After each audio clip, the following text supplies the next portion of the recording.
Okay, so hello and welcome back to another Discord bot tutorial. In this one we're going to be making a simple kick and ban command. I did this in my previous tutorial series, but it makes sense to do it again, show you the slightly different syntaxing to do it in TypeScript, and also have some improvements from last time to catch certain things that I didn't think about last time. Basically just improving the command and having it for our bot, because you might want a kick and ban command. I know as an admin you can kick and ban people anyway through Discord, but it'd be nice to have it as a command, and then maybe you add some other stuff to it where if you do it through the bot, it might log it to a particular text channel you make, so everyone sees like this person banned this person at this time, and I don't know. It's up to you, whatever you want to do with it, but it's just a simple command to get things going. It's better than our other test command, which is just logging to the console. Yeah, and from videos now on out, if I have to go into my config file, I'm not going to bother doing it on my other screen. Someone just suggested, like let people see the token and then just regenerate it at the end of the video before I upload. I will do that probably, it'll save me time, but obviously you guys keep in mind if you're, asking for help with your code, don't go sharing your token, keep that a bit private. But when I'm recording, it's just awkward trying to, do around it or edit it out. It's just easier to show it and regenerate it, to be honest. So yeah, apart from that, I'm just going to obviously say the normal. If you haven't already, obviously leave a like and subscribe to the channel, it would mean a lot. Check out our Patreon, which I'm going to thank our patrons in a second. Obviously if you like this series, then leave comments of what commands you want to see maybe, or if you like my other series like Unity and game development stuff, then obviously leave that behind. I'm going to be starting Unreal Engine videos soon, and just other coding videos in general. I'm going to obviously keep going with this and all my other stuff, but I want to branch out a little bit and do some more interesting things rather than just Unity and Discord bots only. But obviously I'll keep you guys entertained if you're just here for the Discord bots, so don't worry. So yeah, let's get into it. So thanks to Michael, Paul Robinson, Norwegian Viking, Phil Baum, and Fate Esports for their donations on Patreon. If anyone else would like to help support, then link in the description below. But apart from that, let's get into it. So last time we had the test command, and it simply just logs to the text channel saying it worked, whatever. Then if we go to the index file, the only thing I've done off camera is I've added some comments that I just didn't get a chance to do last video, so I've not changed any code, I've just added some comments, so that's fine. So what we need to do is we need to make a new command. So commands, new file, kick.ts, and we might as well just copy this like template code. We'll keep this command as like a template. And then if you don't want this command to be available, we can go to our config, which I'm just going to do because I'm going to regenerate the token. Just take out test command and it won't be loaded, so it's fine. So we're just going to say kick, like so. So we're going to say kick. And inside here, let's just replace the things we need to. So the class is called kick. The actual command word is also kick. What does it do? It kicks the mentioned user. Okay, so what we need to do now is we need to edit the code in the run command to actually do the kicking, but it's not just the sake of, you could just do a one-liner, kick the mentioned user, but there's some other things you might want to do. You don't want anyone to be able to kick, and stuff like that. So first thing we're going to do is we're going to get rid of this, and we're going to say let mentioned user. So how it's going to work is they're going to do at question mark kick and then at Dapadino, for example, and it's going to kick me. So the way that would work is we store the person who they have mentioned as a variable, and that might be undefined if they don't actually, let's say someone does, question mark kick and doesn't type anything and they press enter. It's still going to run this command, but we want to make sure it doesn't crash on us because it hits an error. So we're going to say the mentioned user is equal to the message object, which we're being passed in, just the message thing, dot mentions, and mentions is a list on the message object of everyone that's been mentioned. And one thing I'm going to do from now is I'm going to use the documentation more, even though I know a lot of this stuff already just from experience. I'm going to bring it up for you guys. So if I wanted to know about this, it would go message dot mentions, and you see how it says message hashtag mentions. They do hashes instead of dots on here. So message dot mentions, it says dot here, all valid mentions that the message contains. So if you do loads of ats, then that'll be in this list of mentions, okay? And inside a mention, we have these. So we got the channels, whatever. So we're going to say users, because we want to get the users, right? We want to refer to message.mentions like users. So now we have a list of users that were mentioned. So if it's at Dapadino, at Mickey, whatever, you would have the reference to the two members, the two users. And we only want the first one. If they said kick, and then, maybe you want to loop and do it for all of them, but I'm just going to say one. If they accidentally added two people, it would ban the first one. So the way you do that is you can do Just like these are all the functions you can call on a list. This isn't Discord. These aren't Discord functions. These are list functions because users is a list data type. So dot first, like so. And that means it'll either be the mentioned user or null or undefined, because maybe they might, not ban anyone. Maybe they'll type it in wrong or something. So let's zoom in. Now what we need to do is when you kick someone, you have an optional parameter, which we will have, which is a string, and it's the reason for the kick or ban or whatever. So like when you go into Discord on your server settings, if you're the owner, and you go to audit log, you get all of the things that have happened in the server. And when someone's kicked or banned, it comes up here with a message like reason if they put one. So we're going to have it send to that basically. So we want let the supplied reason equal args, which is the list of all the arguments that they've put after it, dot slice 1. So we're actually going to start from there. We're going to start from 1, as you see. Now keep in mind, args is everything after the command. So args for like kick Dapperdino because he said this. Args slice 1 is going to give us everything after the Dapperdino at, not including it though. So it'll just give me the words after that. If we said slice 0, which is pointless, that would just give us the list back. Slice 1 means we basically ignore the first thing. We start at index 1 instead of 0. Dot join. Dot join space. Now what that means is we take this list of strings and we're going to stick them all back together wherever the space is. By putting spaces in between them all. So rather than just, if we put an empty space here, the entire string array would just be all clunked together as one big long word. So this will add spaces between each word. And then I can use the fancy OR operators, the lines, these ones. I have to copy and paste them. I don't have them on my keyboard actually, it's a bit weird.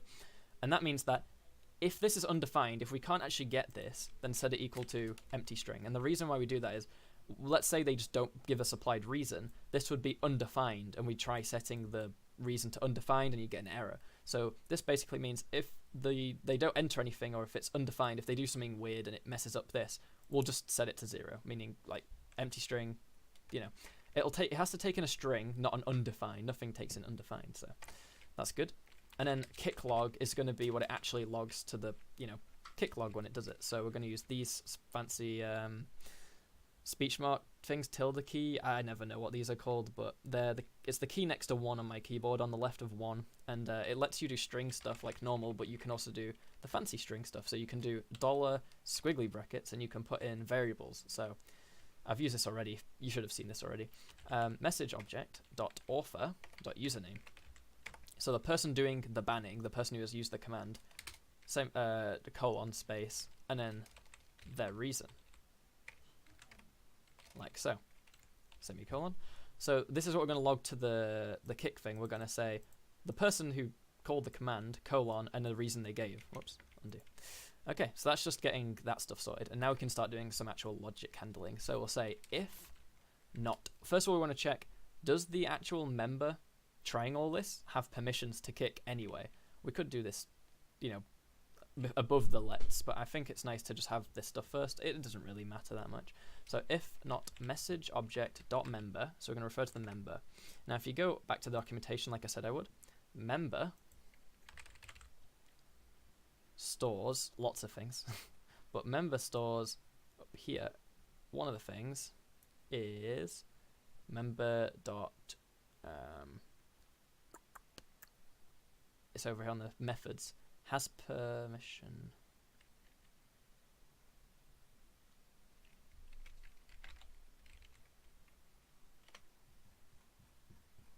Am I on the right thing? No, I'm on guild. What am I doing? That'll be why. I thought I was being silly, and I kind of was. Alright, guild member. That's what I was meant to be on guild member. Yeah, there it is. I can see it now. I'm not blind. Has permissions, or has permission. You can do a list for that, obviously. That's deprecated anyway, so don't do that. So it takes in a compulsory permission, so you have to tell it what permission to check for. And then there's some other things, and it explains it here. So you have to pass in a permission, which I'll show you in a second. If using TypeScript, this is much easier. Then a boolean, which is by default false. It tells you everything on here, whether the role to explicitly have the exact permission. And the reason why that's used, I think, is because in Discord you inherit the roles from your like highest ranked role.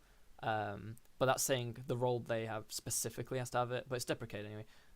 Allow to have administrator to override. Yeah, because maybe you'll say they have to have manage messages as their role, but if they're admin, you might just say, no, it's fine. Like, this basically means, you know, if they have admin, then it overwrites the other ones. To be honest, we're just going to simply be, oh yeah, whether the owner, yeah, okay. Well, we're simply just going to say dot has permission, string, and as you see here, we get all of the options about. Now, if this was JavaScript, we wouldn't get this. This shows us all of the different constants. That's what this little symbol indicates, a constant, that we can check for, all the different permissions that it lets us check. And we're just going to go for administrator, simply.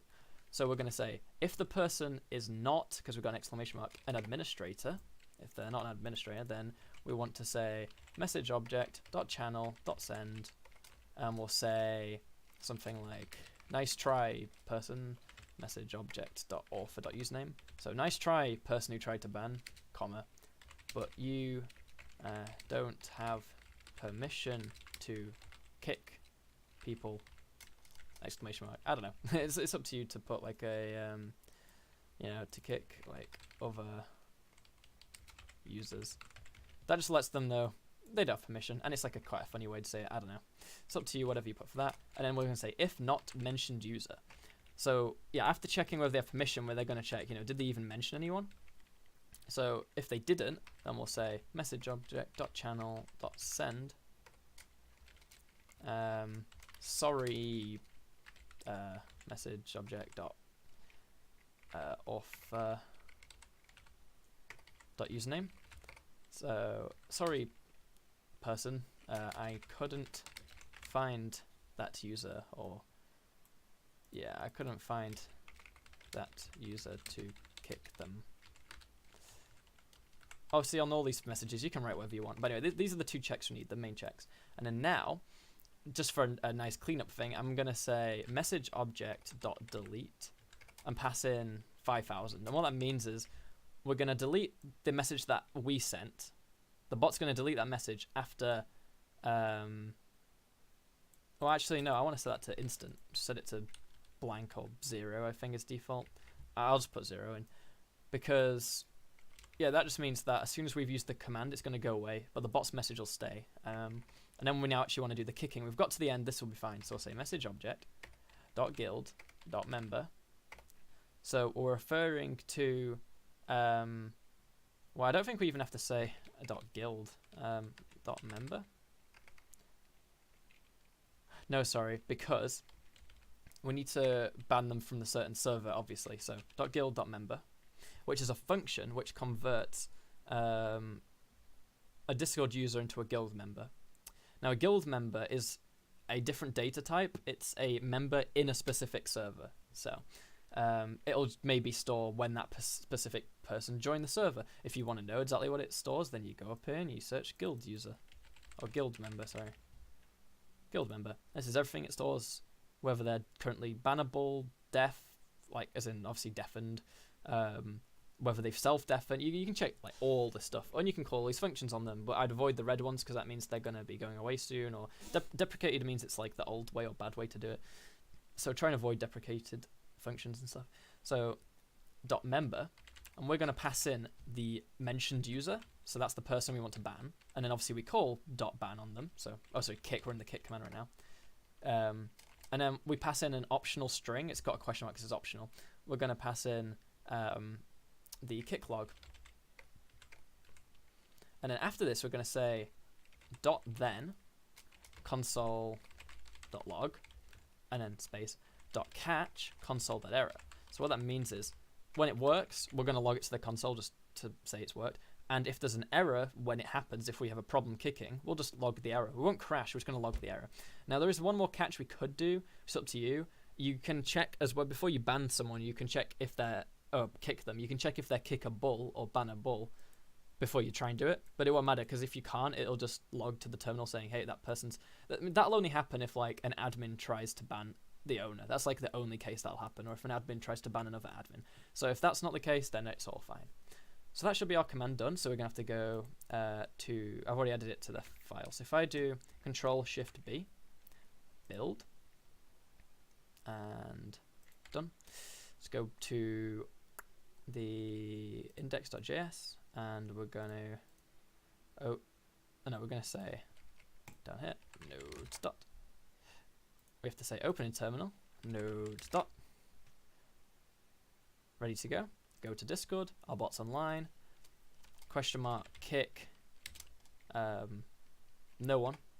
Sorry, Dapper Dino, I couldn't find that user to kick them. And then question mark, kick, hello, whatever, question mark, kick at Dapper Dino. Notice when you do that, what will happen is we'll get a log over here. Over here, saying that it's he's missing permissions. So the bot can't ban me for multiple reasons. One, I'm the owner, and two, the bot doesn't have a role which lets it do that stuff. So if I just give it the Dapper role, make sure I've given that role everything. I think I have. Yeah. Even now, it can't ban me because I'm the owner, so it doesn't matter. I guess the one last thing I actually want to do before we test this on my friend I've invited to the server, we want to move this message.delete, because when we do this, we're going to return. And when we do this, we're going to return, because return will stop the rest of the code running because we found out we can't do it. But I'm going to put the message.delete there. Okay, and the reason I'm putting it there is because if we return, we won't get to the bit where we delete it anyway. So Control-Shift-B, build, go to the index, open it, node dot, ready to go. Let's try again. Like kick, nothing. Sorry, Dapper Dino. Kick at Dapper Dino. Whoops. Question mark, kick at Dapper Dino. It just deleted it because, and it'll probably log to here the problem. Again, you can't do it. Now, what if I go into the server and try, I need to kick Crispy. Kick at Crispy. Look how he's gone. I managed to spell it wrong. Oh no, that was the one from earlier that I spelled wrong. Yeah, just get rid of that. Okay, so if I go to the server settings up here, you'll notice how on audit log he is being kicked, but it says reason Dapper Dino and nothing, because I didn't actually supply a reason afterwards. So if I just go and add him back to that one, and just see if he joins back. If he doesn't, we'll move on to the ban command, and if he joins back while I'm doing this, then we can kick him with a reason. But you can see it's clearly working because it had the beginning bit of the reason. I just didn't type anything after it. Okay, and now we're gonna, here he is. So if I go question mark kick at Crispy because he sucks, he'll get banned. And if I go kicked, and if I go here to the audit log with reason Dapper Dino because he sucks. Oh, colon. I don't suck, I hope. Okay, and then finally, obviously to finish this off, we just want to make the ban command work. So if I go over here, we simply want to go commands, right click, new file, ban.ts, take all the kick code, because it's literally the same, it's just changing a few words. So it's ban, let's just copy that word, ban, bans the mentioned user supplied reason, ban log, you don't have permission to ban other users. Did I just write 2 other users? Kick, don't have permission to kick other users. You have permission to ban other users. Return, sorry, blah blah blah, I couldn't find that user to ban them. Ban log, and make sure you change the method to be .ban. I don't know, it'll ban them when you do it. I don't need to show that, I don't want to keep pestering at them. But that will work now. So obviously to make it actually appear in your commands file and work, you need to go to your config, you need to go and put ban, comma. You don't need a comma on the last one, but it's fine if it's there. And then if you go to your index or anywhere really, Control-Shift-B, build your TypeScript into JavaScript, go to your commands over here, you'll see your ban code. is all here. And as I said, for certain things, it actually is practically the exact same with just some slightly different syntaxing, but it does get a bit different when we get more complex. But anyway, I don't really need to prove the ban command works. I can go and just use it, but I won't actually ban anyone. I'll just call it. So if we go to index, open, node. Ready to go, bots online, ban at dapperdino, it'll go away, question mark ban, question mark ban at blah blah blah blah blah. Sorry, I wasn't able to find that user to ban them. It's up to you whether you want to get rid of these messages afterwards, but obviously it's there for a reason. It's to let you know you couldn't find that person to ban them. But the point is, it works, and the ban code will just work just like the kick code, as long as you have permissions to do so, and yeah, it's fine. So that is the video done. Obviously, simple kick and ban commands. I'll zoom out in case you want to see the code while I'm talking about the outro. So, I mean, I'll show you the kick code. The ban code is just the same, basically. Just change the ban words to kick words, the kick words to ban words, and make sure always if your function's like not appearing or happening, it's because it's not in your config and you've not built by doing Control-Shift-B. So I hope you like this video. I'm going to keep on with these videos. Give me ideas for what you want to do next. Obviously, I might do a fun video next where we make that Minesweeper auto-generating. Like, we'll use a command and we might say how many bombs we want, how wide and high we want the grid, with maybe a maximum on it, probably, maybe even a minimum. And then we'll generate a grid. Well, there's no way to actually know whether they win or not, because like when you click on spoiler tags, I doubt it'll tell Unity what Unity. Wow, I'm too used to using Unity. It won't tell Discord or the bot what you've clicked on. That's just a case of the spoiler tag wasn't intended to be used for games. It just so happens people figured out you can use it for Minesweeper, which is pretty good use. So it's more of like a fun use. You know, you want to generate a random grid for yourself rather than manually doing it and cheating. Make the bot do it randomly. You know, it'd be more fun. So I hope you look forward to that video. It'll be coming either tomorrow or the day after. If you haven't already, leave a like and subscribe. Join our Patreon if you want to. Join our Discord server. Link is in the description below. But apart from that, thanks for watching and goodbye.